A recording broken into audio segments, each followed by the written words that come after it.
자녀들에게 너희는 아빠하고 어떤 관계면 좋겠냐, 아빠가 너희들에게 어떤 모습으로 다가가면 좋겠냐, 너희는 아빠 엄마를 어떻게 생각하냐, 가장 바람직한 아빠 엄마의 모습은 뭐냐.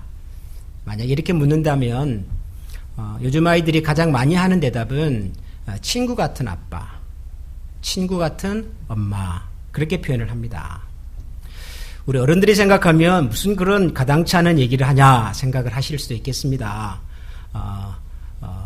부모와 자식 사이에는 엄연히 구별이 있고 예의가 있어야 하는데 무슨 친구 같은 부모, 그런 생각을 하실지 모르겠으나 우리 자녀들이 부모를 생각할 때 가장 좋게, 가장 편안하게 생각할 때 나오는 표현은 친구 같은 엄마, 친구 같은 아빠입니다. 부부관계도 마찬가지입니다. 어떤 아내가 좋으세요? 어떤 남편이면 좋겠어요? 그렇게 물으면 많은 분들은 친구 같은 남편, 친구 같은 아내, 그렇게 표현을 합니다. 이것도 역시 우리 어른들 생각할 때는 부부가 유별한 법인데, 남녀가 유별한 법인데 무슨 친구 그러실지 모르겠지만 정말 세월을 살면 살수록 부부관계가 친구 같으면 참 좋겠다는 생각을 합니다. 언제나 어디서나 한결같이 마음을 함께 나눌 수 있는, 동행할 수 있는 그런 친구 같은 아내, 친구 같은 남편, 좋은 부부관계의 설명이지요. 여러분, 만약에 마찬가지로 교회를 설명한다고 생각해 봅시다. 그 교회가 참 좋은 교회, 참 바람직한 교회, 이상적인 교회, 그런 교회를 설명할 때 보통 사람들은 어떻게 표현을 할까요? 저 교회는 참 이런 교회야. 어떻게 표현을 하지요? 보통 사람들이? 사람마다 좀 관점도 다르고 중요하게 여기는 것들이 달라서 표현이 다양할 수 있겠으나 공통적인 것은 아마 이런 걸 겁니다. 그 교회 참 따뜻해. 사람들이 참 따뜻하고 처음 갔는데도 낯선 사람이 방문을 해도 늘 반갑게 환영을 해주는 가족 같은 교회. 아마 그렇게 표현을 할 것 같습니다. 크게 틀리지는 않죠? 교회를 생각할 때, 교회라고 하는 것이 참 마음이 든든해지고, 생각만 해도 그냥 즐겁고, 힘들고 어려운 일이 있을 때, 뭔가 이렇게 찾아가서 의지할 만한 사람이 있는 곳. 그래서 가족 같은 교회. 그렇게 생각한다면, 아마 그 교회는 제가 볼 때는 교회로서 실패하지 않은 교회라는 생각을 저는 합니다. 오늘 우리가 최금승 권사님과 또 심원 형제를 이제 다른 곳으로 이렇게 파송하는데요. 저는 파송이란 말을 즐겨 쓰겠습니다. 돌아오라는 얘기입니다. 보낸 곳이 있으니까 다시 오셔야 합니다. 파송하는데 우리 모두의 마음 한켠에 좀 아쉬움, 서운함, 그런 마음들이 다 있으시죠? 왜 그렇죠? 서로에 대한 사랑이 있어서, 따뜻함이 있어서, 그래서 나타나는 표현이라고 저는 생각을 합니다. 그래서 저는 좋습니다. 이런 분위기가. 약간 이렇게 약간 훌쩍거리면서 말이죠. 좀 서로에 대한 좀 아련한 마음을 가지면서 함께 예배하는 이런 모습이 참 좋습니다. 왜냐하면, 우리 교회가 그래도 좀 가족 같은 모습이 있구나. 그런 생각이 드니까 저는 참 좋습니다. 사람들이 교회를 가족 같은 교회, 교회는 가족이다, 이런 말을 할 때마다 저는 마음에 늘 두 가지 생각이 동시에 떠오릅니다. 하나는 참 좋은 표현, 그렇지, 교회는 가족이 되어야 되지, 가족 같은 교회가 되어야겠지, 그런 생각을 합니다. 그러나 또 한편으로는 이건 참 어려운 일인데 그런 생각도 합니다. 가족 같은 교회가 좋은 교회이긴 하나 가족 같은 교회를 함께 만들어가는 것은 참 어려운 일입니다. 쉽지 않습니다. 그래서 가만 보면 오늘날 우리가 경험하는 교회가 처음에 시작됐던 교회로부터 물려받은 많은 교회 유산들 중에서 가장 크게 잃어버린 것 중에 하나가 어쩌면 교회가 가족다워야 한다고 하는 이 가족다움의 모습이 아닐까, 저는 그런 생각을 합니다. 성경을 읽어보면 교회가 역사에 처음 등장했을 때, 특별히 사도행전 같은 성경을 읽어보면 교회에서 함께 모여서 예배도 드리고요, 그리고 또 찬양도 하고 떡을 떼면서 교제도 하고 또 옆에 있는 다른 사람들에게 복음을 전하기도 하고 하는 여러 가지 일들이 교회 안에서 이루어졌습니다. 지금의 교회도 대부분 그런 일들을 하지요. 예배도 드리고 또 신앙의 교제도 하고 전도도 하고 교육도 하고 대부분 합니다. 고스란히 지금의 교회가 물려받아서 교회 모습으로 간직하고 있습니다. 그런데 그때 교회 2000년 전에 처음 등장했던 그 교회가 가지고 있었던 교회에서의 중요한 특징 중에 지금 우리가 가장 크게 잃어버린 교회다움의 모습이 뭐냐라고 묻는다면 저는 가족다움인 것 같아요. 가족다움. 교회는 가족다웠거든요. 처음에. 아니 가족다운 게 아니라 가족이었어요. 가족. 왜냐하면 실제로 처음에 교회로 모였던 곳이 어디죠? 여러분 성경을 읽어보면 처음으로 사람들이 모여서 교회라는 이름으로 모였던 곳이 집입니다. 집에서 모였어요. 그 가정의 가족 중심으로 주변에 있는 또 다른 가족들이 모여서 확대된 가족으로 모였어요. 처음에 교회는 그랬어요. 교회가 이렇게 이상적으로, 신학적으로, 철학적으로 교회는 가족입니다라고 말하기 전에 실제로 교회는 가족이었어요. 교회 역사만 그런 것이 아니라 예수님께서도 그렇게 말씀을 하셨어요. 오늘 우리가 읽은 이 마가복음을 읽어보면 처음 성경을 읽어보시는 분들은 좀 의외다. 예수님이 이렇게 말씀하셨을까? 좀 의아하게 생각할 수 있는 내용이 등장을 합니다. 예수님께서 한참 사람들에게 대중들에게 이렇게 유명해지고 있을 무렵 항상 사람이 유명해지면 소문이 좋게 나면 반대도 있잖아요. 그래서 예수님이 많은 사람들에게 유명해지고 관심을 받게 될 그 무렵 또 한쪽에서는 예수님에 대하여 좋지 못한 얘기를 하는 사람들도 있었습니다. 예수님께서 가난한 사람들 만나주시고 병든 자를 고쳐주시고 사회적으로 늘 힘들고 어려웠던 사람들 곁에서 친구처럼 해주니까 그것이 못마땅했던 사람들이 있었습니다. 그래서 그분들은 예수님을 뭐라고 얘기했냐 그러면은 저 친구는 말이지 죄인들하고 같이 물고 죄인들의 친구. 왜냐하면 같이 노는 사람이 늘 그런 종류 사람이니까. 그리고 또 막 병자를 고쳐준다 그러고 막 귀신을 쫓아낸다 그러니까 저 친구도 자기도 아마 귀신 들렸는지 몰라. 그러니까 저런 짓이나 하고 다니지. 그런 예수님에 대한 좋지 못한 얘기를 막 퍼뜨리기 시작을 했어요. 죄인의 친구, 죄인과 한 가지. 귀신을 쫓아내 자기도 귀신 들렸을 거라 아마. 그런 소문이 막 돌았어요. 근데 그 소문이 누구에게까지 들렸냐 그러면은 예수님의 어머니 마리아에게까지 그 소문이 들렸습니다. 자식이 귀신이 들렸다는데 자신이 죄인 취급을 당하고 있는데 세상에 어떤 어머니가 가만히 있겠어요. 그래서 마리아가 다른 자녀들을 데리고 그 예수님을 지금 찾아온 겁니다. 수소문에서 예수님이 있는 곳을 물음으로 찾아온 겁니다. 마침 예수님께서 여러 사람들을 모아놓고 하나님의 나라에 대해서 가르치고 있던 그 자리에 찾아오신 예수님 어머니께서 사람을 불러서 이렇게 좀 전달해달라고 부탁을 한 거죠. 저기 내 아들 예수가 저기 있는데 어머니가 왔다고 좀 얘기해 주세요. 가족이 왔다고 좀 얘기해 주세요. 그래서 그 말을 듣고 예수님에게 예수님 어머니가 오셨습니다. 지금 형제분들이 밖에 와 기다리고 계십니다. 그 얘기를 했더니 예수님이 뜻밖의 말씀하셨어요. 뭐라고 말씀하세요? 33절에 보시면 예수님이 그 말을 듣고 대답을 이렇게 하셨습니다. 누가 내 어머니며 누가 내 동생들이냐. 참 만약에 예수님의 어머니께서 그 얘기를 직접 들으셨으면 굉장히 무안해했을 말씀을 하셨어요. 지금 어렵게 찾아왔는데 지금 아들이 보고 싶어서 아들이 걱정이 되어서 어머니께서 지금 찾아오셨는데 동생들을 데리고 왔는데 그런데 거기다가 예수님이 뭐라고 말씀하세요? 누가 내 어머니며 누가 내 동생들이냐. 그런데 그 다음 말이 또 좀 묘해요. 이 말씀을 하시고 난 다음에 예수님이 이렇게 말씀하십니다. 둘러앉은 자들을 보시며 말씀하시기를 내 어머니와 내 동생들을 보라. 여러분 지금 저희 모친께서 한국에서 비행기 타고 지금 시카고를 경유하고 방금 오셨어요. 바깥에서 안내하시던 우리 장로님께서 메시지를 막 주신 목사님 지금 어머니가 지금 방금 도착하셨습니다. 메시지를 저한테 막 보내주셨어요. 그러자 제가 뭐라 그래요? 누가 내 어머니입니까? 제가 정성을 하고 그러면서 여러분들 다 아주 그 미소를 띠면서 이곳에 계신 여러분들이 저희 어머니고 저희 형제들입니다. 제가 그랬다고 한번 가정해 보세요. 여러분 저런 사람이 어떻게 보이세요? 참 목사님만 아니면 우리 교회 목사님만 아니면 내가 그냥 오늘 한 소리 막 했을 것 같다. 여러분 그런 생각이 들잖아요. 예수님 굉장히 의외의 말씀하신 거예요. 어머니도 오셨고 동생들이 찾아왔는데 누가 내 어머니며 누가 내 동생이냐.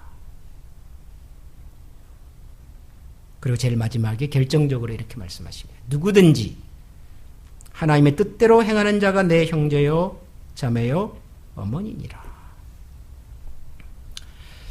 우리가 성경을 읽다가 가끔 의외의 말씀을 접할 때가 있습니다.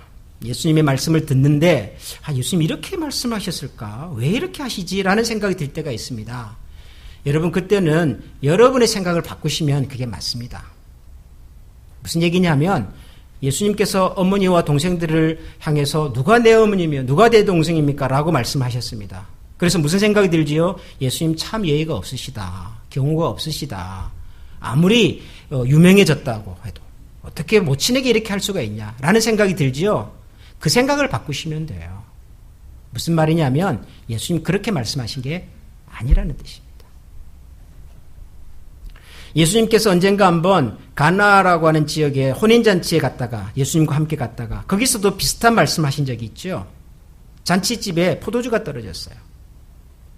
이 얘기를 알게 된 예수님의 어머니께서 아들 예수님에게 뭐라고 말씀하시죠? 이스라엘에서는 아들을 어떻게 부르는지 잘 모르겠지만 여보게 그랬을까요? 자네 그랬을까요? 아들아 그랬을까요? 아무튼 예수님을 불러놓고는 그렇게 말합니다. 이 집에 지금 포도주가 떨어졌다는데 어떡하지? 예수님 어머니께서 그렇게 걱정이 되어서 한마디 말씀하시잖아요. 근데 예수님은 그 말씀 듣고 뭐라고 대답하세요? 여자요, 나와 무슨 상관이 있다고 그러십니까? 예수님 그러셨어요. 이것도 우리 한국의 어른들 읽으면 기가 막힐 얘기예요. 어디에 어머니를 두고 여자요, 이런 본때가 없어도 한참 없는 그런 생각이 들잖아요. 그럼 뭘 바꾸라고요? 그 생각을 바꾸시면 돼요. 예수님 그렇게 말씀하신 게 아니거든요. 실제로 예수님께서 여자여라고 하는 말이 한국말로 번역이 되면서 이상하게 들리지만 예수님이 원래 사용하신 말은 이런 뜻이 아닙니다. 아주 높은 여인에게 부르는 그런 호칭입니다. 그러니까 이 말씀도 마찬가지예요. 누가 내 어머니면 내가 너의 동생이냐. 그랬다고 해서 예수님은 참 경우가 없으시다. 그건 아니에요. 예수님 뭔가 더 중요한 얘기를 하고 싶어서 시작하신 말씀이에요. 그럼 뭘까요? 예수님이 이 땅에 오신 이유가 뭐죠? 예수님 왜 오셨죠? 예수님은 우리를 죄에서 구원하시기 위해서 죄와 사망 가운데서 신음하던 우리를 구원하여 하나님의 자녀가 되고 그래서 하나님과 함께 영원한 하나님의 나라를 품고 소망하며 살아가는 하나님 나라의 백성이 되게 하시려고 오셨습니다. 이런 특별한 사명을 가지고 오신 분을 성경은 뭐라고 불렀냐 그러면 메시아라고 불렀어요. 구세주. 예수님은 이 세상에 구세주 메시아로 오셨습니다. 물론 예수님이 사람의 몸으로 태어나셔야 했기 때문에 아버지도 계시고 어머니도 계시고 동생도 있었습니다. 그분의 출신 가정이 있습니다. 고향이 있습니다. 베들레헴에서 태어났고 나사렛에서 자라셨고 가버나움에서 주로 활동하시고 다 있어요. 우리 모두와 마찬가지로. 그러나 예수님은 이 세상에서 메시아로서의 일을 하러 오신 분이시라고요. 누구누구의 아들로 누구누구의 오빠와 형으로 오신 것이 아니라 하나님의 자녀로 하나님의 백성을 위하여 이 땅에 오신 특별한 사명을 가지고 오신 분이죠. 예수님 그래서 그 얘기를 지금 시작하시려는 거죠. 저를 누구누구의 아들, 누구누구의 오빠와 동생으로 먼저 생각하지 말아 주십시오. 제가 온 목적은 다른 데 있습니다. 그러면서 뭐라고 말씀하세요? 누구든지 하나님의 뜻대로 행하는 자면 내 형제요, 자매요, 어머니입니다. 다르게 말하면 제가 이 세상에, 제가 이 땅에 온 목적은 하나님을 중심으로 한 새로운 가족을 만들기 위해서입니다. 그런 얘기라고요. 하나님 아버지를 중심으로 하는 새로운 가족, 새로운 가정, 새로운 패밀리 멤버로 우리가 서로 만나기 위해서, 이 일을 위해서 저는 왔습니다. 예수님 지금 이 얘기를 하고 싶은 거예요. 우리가 성경을 읽어보면 우리 하나님을 믿는다, 예수님을 믿는다, 하나님의 자녀가 된다, 이런 것을 표현하는 표현의 방식이 굉장히 다양합니다. 구원, 교회, 하나님의 나라 백성, 여러 가지 표현을 우리가 쓸 수 있어요. 그런데 그 중에 예수님께서 직접 사용하신 표현 중에 하나가 이 가족이에요, 가족. 예수님은 이 땅에 하나님을 중심으로 한 새로운 가정을 만들어 주시기 위해서. 목사님, 그 말씀 가지고 그렇게까지 설명하는 건 조금 지나친 것 같은데요? 혹시 여러분 그렇게 생각하실 수 있으세요? 아니, 예수님께서 어쩌다 그냥 한번 슥 지나가면서 하신 말씀인 것 같은데 뭘 그걸 그렇게까지 심각하게 막 고민을 해가지고 그렇게까지 설명을 하실 필요가 있겠습니까? 혹시 여러분 그러실 수도 있으세요. 그런데 예수님이 다른 곳에서 이렇게 말씀하신 것을 들어보시면 그럴 수도 있겠네 하는 생각을 하실 수 있습니다. 그게 뭐냐면 마태복음에 보면 예수님께서 제자들에게 기도를 가르쳐 주세요. 하도 사람들이 기도를 하는데 이상하게 하니까 막 우왕좌왕 그냥 중언부언 그냥 좌충우돌 막 그런 식으로 막 기도를 하니까요. 예수님께서 점잖게 타이르시면서 너희들은 앞으로 기도할 때는 이렇게 하면 좋겠다. 그러면서 가르쳐 주신 기도가 있습니다. 그게 뭐죠? 주기도문이죠. 주기도문. 너희는 이렇게 기도해라 라고 가르쳐 주시면서 제일 먼저 가르쳐 주신 문장이 뭡니까? 하늘에 계신 우리 아버지. 많은 분들이 주기도문을 하면서 이 부분을 그냥 가볍게 지나가 버립니다. 하늘에 계신 우리 아버지. 그 다음부터 이름이 거룩히 여김을 받으시오며 나라의 임하옵시며 뜻이 하늘에서 이룬 것처럼 땅에서도 이루어지고 그 다음부터는 줄줄줄 나오는데요. 제일 처음에 시작하는 하늘에 계신 우리 아버지, 이 부분을 아주 가볍게 지나가 버립니다. 그러나 여러분, 주기도문에서 제일 중요한 부분이 어디냐라고 저에게 묻는다면 저는 단연코 제일 첫 번째 문장이라고 말씀드리겠습니다. 하늘에 계신 우리 아버지. 여기에 우리 기도의 시작이 있고요. 기도의 출발이 있고 우리가 기도할 수 있는 모든 근거가 여기에 있습니다. 우리가 누구한테 기도합니까? 뭐 때문에 기도합니까? 기도를 왜 해야 합니까? 우리가 하는 기도는 하나님을 모르는 사람들의 기도와 어디서 다르고 무엇 때문에 다른 겁니까? 그분들도 기도하잖아요. 더 정성껏 하잖아요. 더 열심히 하잖아요. 하루에 5번씩 기도합니다. 어떤 분들은 담요 깔아놓고 항상 같은 방향을 향해서 머리를 땅바닥에다가 붙여가지고 기도합니다. 여러분 그만큼 하십니까? 하루에 5번 기도가 아니라 말씀 묵상이라도 우리가 합니까? 그분들이 열심히 못 따라가요. 우리가. 도대체 그분들의 기도와 우리의 기도는 뭐가 다릅니까? 라고 묻는다면 저는 이 한 문장으로 말씀드리겠어요. 하늘에 계신 우리 아버지. 그분이 우리의 기도의 대상이고 그분 때문에 기도하는 것이고 그래서 우리의 기도가 의미가 있고 다른 것입니다. 하나님을 향하여. 근데 그 하나님을 예수님 뭐라고 가르쳐 주시냐 그러면 우리 아버지래요. 우리 아버지. 우선 하나님을 아버지라고 부르는 것도 그게 예사롭지는 않아요. 여러분이 알고 있는 기독교 이외 다른 종교, 무슬림이든 유교든 불교든 어떤 철학이든 누구를 데려오셔도 그분들이 존중하고 그분들이 최고의 권위자라고 생각하는 그분을 아버지라고 부르는 곳이 어디에 있습니까? 알라를 아버지라고 부릅니까? 공자 어른을 아버지라고 부릅니까? 부처님을 아버지라고 부릅니까?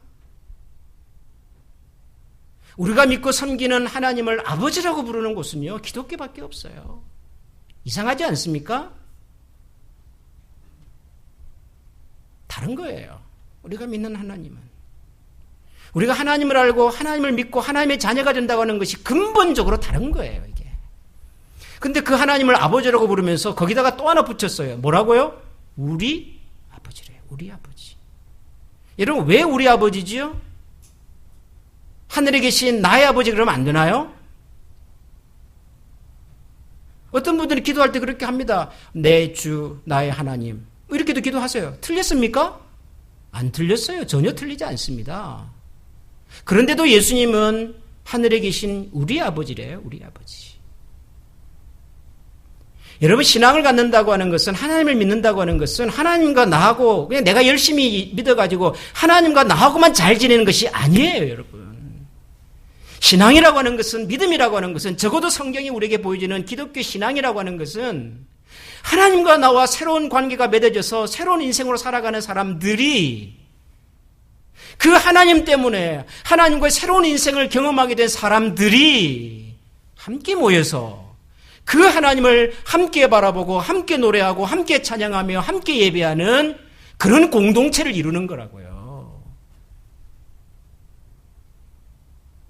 나 혼자 열심히 믿어서 하나님을 아는 것이 아니라 하나님을 알게 된 우리 모두가 함께 하나님을 알아가는 그런 가족으로, 공동체로 하나님 우리를 부르셨다고요. 하나님은 그래서 우리의 아버지이십니다. 예수님께서 하나님 아버지를 통해서 새로운 인생과 새로운 세상을 경험한 사람들을 하나의 가족으로 묶어가려고 하셨다는 것이 절대로 지나친 해석이 아닙니다. 그거 하려고 오셨어요. 그래서 초대 교회가 신앙적으로도 신학적으로도 내용적으로도 교회는 가정이다라고 말할 수 있지만 형식도 가정에서 출발을 했습니다. 가족으로 만났어요.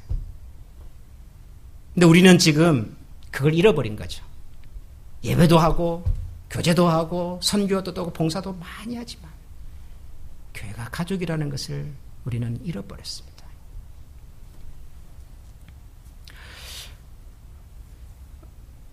우리 현우 형제 얘기를 해서 죄송합니다. 어차피 갈 사람이니까 제가 한마디 하겠습니다. 지난주에 이제 교회를 인사하기 전에 저랑 같이 잠깐 제 방에서 이야기를 나누었습니다. 헌희 형제가 이런 얘기를 했습니다. 목사님, 제가 그런 사람은 아닌데요. 참 한미교회는 저한테는 제2의 고향 같습니다. 그런 얘기를 했어요. 제 기분이 좋았을까요? 안 좋았을까요? 모르세요? 엄청 좋았습니다. 아주 좋았습니다. 전라도 말로 허벌나기 좋았고요.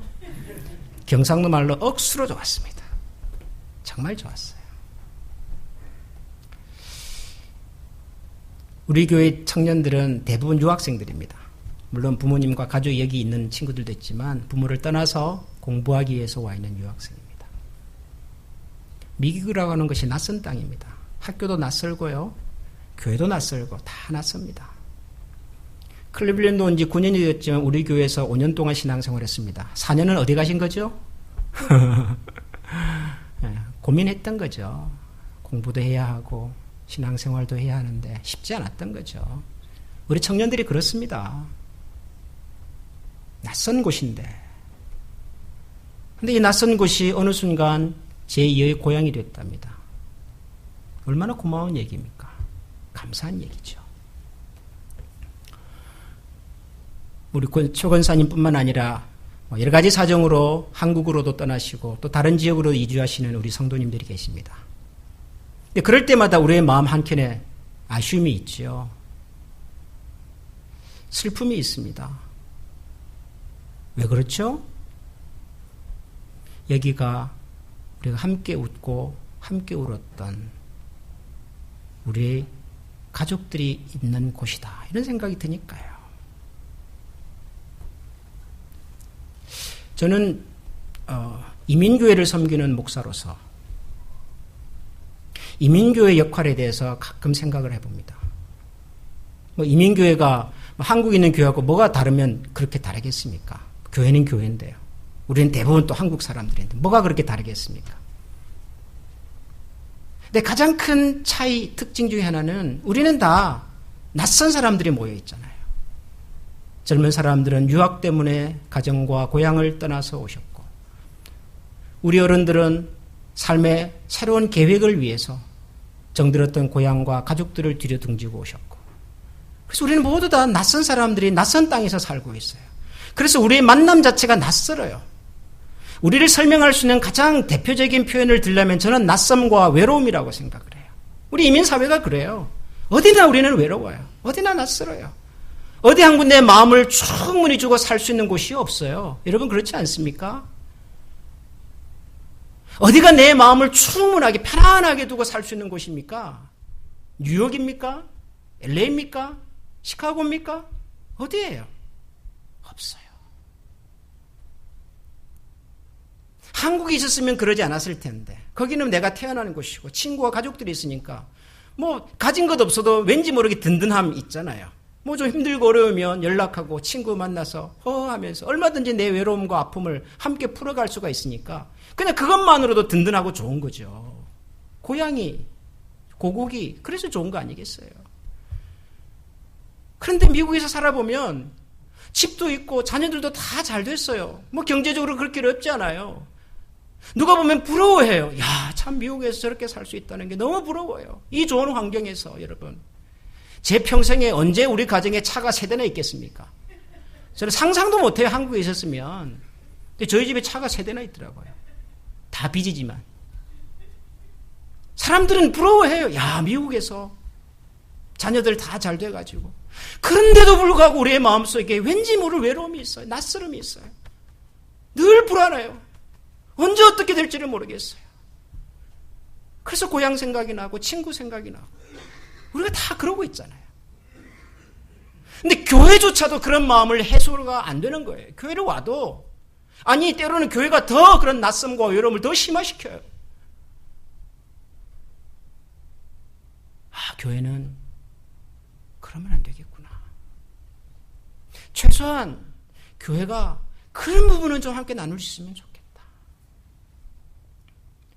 뭐 거창한 예배가 아니어도 뭐 열심히 전도 못해도 뭐 대단하고 뭐 유명한 교회는 아니어도 적어도 이런 낯섦과 외로움을 가진 사람들이 우리의 만남과 우리의 이 예배를 통해서 그런 낯섦이 좀 해소가 되고 저 외로움이 좀 해소가 되고 피치 못할 사정으로 떠날 수밖에 없지만은 그러나 떠나고 나면 참 다시 돌아오고 싶은 교회가 되고 여기 있었던 시간과 추억들의 내 인생에 정말 보배로운 시간으로 기억이 되고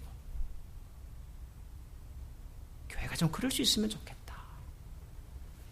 여러분 그게 저는 제가 생각하는 제가 꿈꾸는 가족 같은 교회예요. 가족 같은 교회라고 해서 뭐 맨날 좋고 뭐 맨날 잔치하고 맨날 뭐 신나고 그러나요 여러분? 여러분 가정은 그렇습니까? 여러분이 진짜 가족은 뭐 만날 때마다 좋고 뭐 엄마하고 아빠 만나면 뭐 맨날 그렇게 다 살았고 그러세요 여러분? 죄송하지만 왼수 같은 자녀들 있잖아요. 예.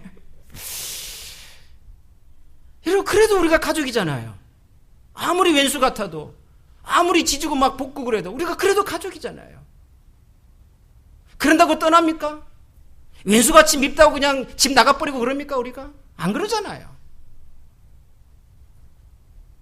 괜히 미안해가지고 엄마한테 그냥 못된 소리 한번 하고 나온 그것이 마음에 걸려가지고 죄송하고